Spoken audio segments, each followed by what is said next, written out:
देश की जनता को एक भरोसा दिया था कि दिवाली से पहले एक बहुत बड़ा तोहफा वह देश की जनता को देने वाले हैं और एक बहुत बड़ा ऐतिहासिक निर्णय देश की अर्थव्यवस्था के लिए ही नहीं बल्कि हिंदुस्तान के प्रत्येक परिवार को सीधे तौर पर एक एक व्यक्ति को सीधे तौर पर राहत देने वाला क्रांतिकारी निर्णय कल जीएसटी काउंसिल के माध्यम से किए गए हैं। जो जीएसटी जब से देश में लगी है, जो अलग अलग स्लैब उस वक्त की आवश्यकता के अनुसार बनाने पड़े थे, उन स्लैब को कम करते हुए और देश में एक सफल जीएसटी का प्रयोग आज अपनी परिणति पर पहुंचा है कि राज्यों को जीएसटी के लागू होने के बाद होने वाले संभावित नुकसान की पूर्ति के लिए जो केंद्र सरकार ने एक विश्वास दिया था कि राज्यों का नुकसान नहीं होने दिया जाएगा, केंद्र सरकार ने उस विश्वास को निभाया, जीएसटी को सफल बनाया, जीएसटी को सरल किया और आज वो स्लैब में भी बड़ा परिवर्तन करके मुख्य रूप से 2 स्लैब प्रणाली आज देश में लागू हुई और साथ ही साथ में जो कंपनसेशन सेस था उसको पूर्ण रूप से अब समाप्त किया गया। मैं समझता हूं कि जिस दिन जीएसटी लागू हुआ था उस दिन देश के अंदर एक क्रांतिकारी परिवर्तन देश की कर व्यवस्था में लागू किया गया था और आज उसके बाद ये एक ऐसा अवसर है कि इस क्रांतिकारी निर्णय से पूरे कर व्यवस्था को जहां एक तरफ सरल किया गया है और कर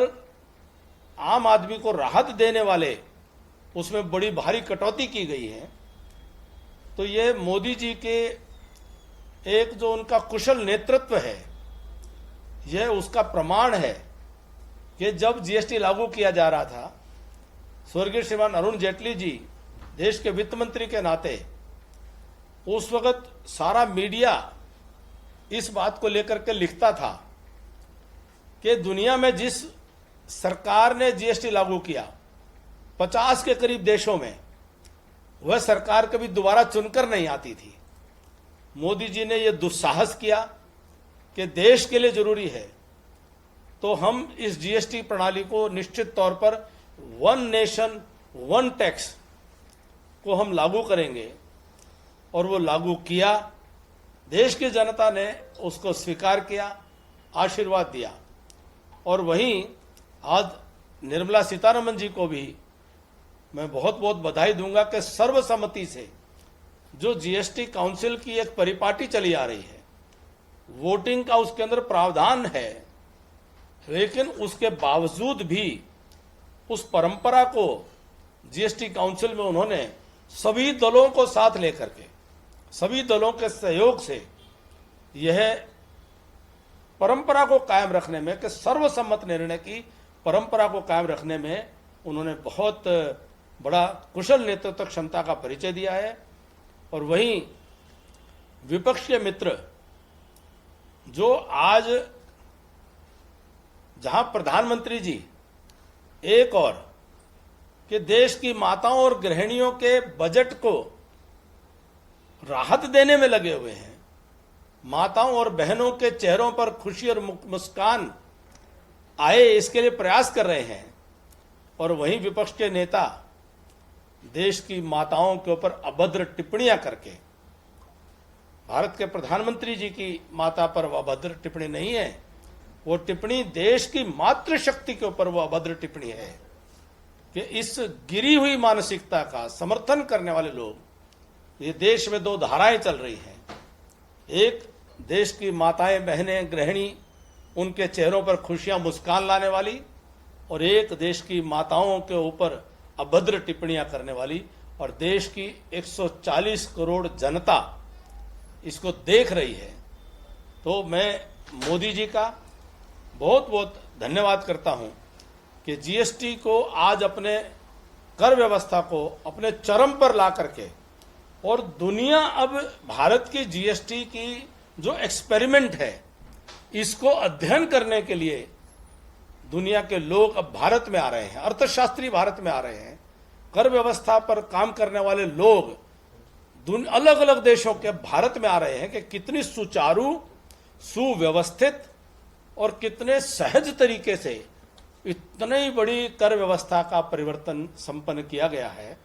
इसके लिए बहुत बहुत मोदी जी को साधुवाद है और निर्मला सीतारमण जी और सभी राज्यों के जो जीएसटी काउंसिल के सदस्यगण हैं उनका मैं एक पूर्व सदस्य होने के नाते उनका बहुत बहुत आभार व्यक्त करता हूं। सर, एक सवाल रहेगा, और बाजार में लिक्विडिटी का जो क्रंच बना हुआ था वो खत्म हो पाएगा? देखिए, पिछले साल भर से भारत में लिक्विडिटी का कोई संकट दिखाई नहीं देता है, बल्कि बैंकों के अंदर भी खूब अच्छी लिक्विडिटी है। और अच्छी लिक्विडिटी होना आमतौर पर महंगाई को बढ़ाने की संभावनाएं प्रस्तुत करता है,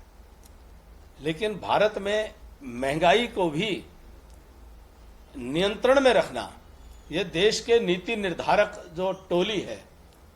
वह मोदी जी के नेतृत्व में जितनी तमाम संस्थाएं हैं उन संस्थाओं का आपसी समन्वय इतना सुंदर रहा कि वो केंद्र सरकार हो, आरबीआई हो, अन्य संस्थाएं हों, कि उन्होंने जहां लिक्विडिटी को कांस्टेंट मेंटेन किया, लिक्विडिटी सप्लाई को, मनी सप्लाई को, और वहीं इन्फ्लेशन को कंट्रोल में रखा। और आरबीआई जो है लगातार रेपो रेट को कम करने में सफल हुआ, जबकि अमेरिका अभी भी संघर्ष कर रहा है कि उनके सरकार में संघर्ष चल रहा है कि वो जो उनकी फेडरल रेट है उसको किस तरह से कम करा जाए, वह आज भी संघर्ष में है। लेकिन भारत में कम भी किया गया, लिक्विडिटी मेंटेन किया गया, इन्फ्लेशन कंट्रोल किया गया, और उसके साथ में आइसिंग ऑन द केक कहते हैं कि उसके साथ में आज जो जीएसटी काउंसिल के जो निर्णय हैं, कम से कम भी 50,000 करोड़ रुपया वार्षिक, ये कम से कम मेरा जो अनुमान आ रहे हैं, यह आम उपभोक्ता के जेब में, क्योंकि जीएसटी उपभोक्ता कर है, उपभोक्ता की जेब में बचेगा, तो निश्चित तौर पर जब हर घर में खर्च करने के लिए कुछ और पैसा उपलब्ध रहेगा तो उससे कंजम्पशन भी बढ़ेगी। कंजम्पशन बढ़ेगी तो स्वाभाविक है कि मैन्युफैक्चरिंग और सर्विसेज सेक्टर, उन दोनों में ग्रोथ आएगी। अर्थव्यवस्था के अंदर निश्चित तौर पर एक उछाल आएगा। पहला क्वार्टर की जो रिपोर्ट आई है, पूरी दुनिया ने दांतों तले उंगली दबा ली है कि भारत की अर्थव्यवस्था की जो जीडीपी की जो ग्रोथ रेट है वो 7.8% आई है, जो प्रोजेक्शन से भी ज्यादा है। तो जो उम्मीद की गई थी स्वयं तो भारतीय संस्थाओं से लेकर के विदेशी संस्थाओं के द्वारा, उससे ज्यादा बेहतर कि इस समय जब सारी दुनिया आर्थिक उथल पुथल के दौर से गुजर रही है, भारत की अर्थव्यवस्था वो एक स्थायी तौर पर आगे और ऊंचाइयों की तरफ आगे बढ़ रही है। सर, एक मुलाकात आपकी जी, आज मैं माननीय मुख्यमंत्री हरियाणा सरकार श्रीमान नायब सिंह सैनी जी से विशेष रूप से ये निवेदन करने के लिए उपस्थित हुआ कि जो इस साल अप्रत्याशित और अनुमान से अधिक जो वर्षा हुई है, और पहाड़ों से लेकर के और मैदानी इलाकों तक जो अधिक वर्षा के कारण, अतिवृष्टि के कारण जो जल भराव की एक समस्या बनी है, और बहुत बड़े इलाके में खेतों के अंदर पानी भरा है, तमाम प्रयासों के बावजूद भी पानी की, क्योंकि लगातार बारिश इतनी ज़्यादा है कि प्रवाह नहीं बन पाया है, और कहीं कहीं आबादी के इलाकों में भी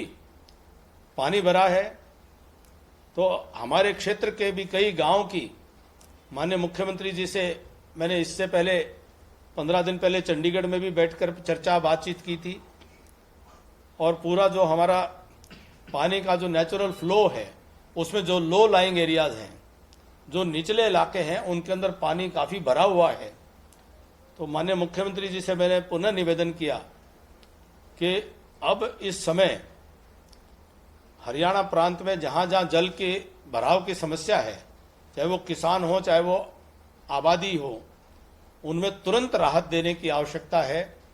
और माननीय मुख्यमंत्री जी ने इसका संज्ञान लेते हुए और उन्होंने बताया है कि वो 1-2 दिन में वो जलमग्न इलाकों का स्वयं निरीक्षण करेंगे, दौरा करेंगे और इसके लिए जो उचित होगा मुख्यमंत्री जी ने विश्वास दिलाया और हमें उन पर पूरा भरोसा है। वो स्वयं किसान के बेटे हैं, वो किसान का दुख दर्द समझते हैं, वह गांव के लोगों की पीड़ा को भी समझते हैं।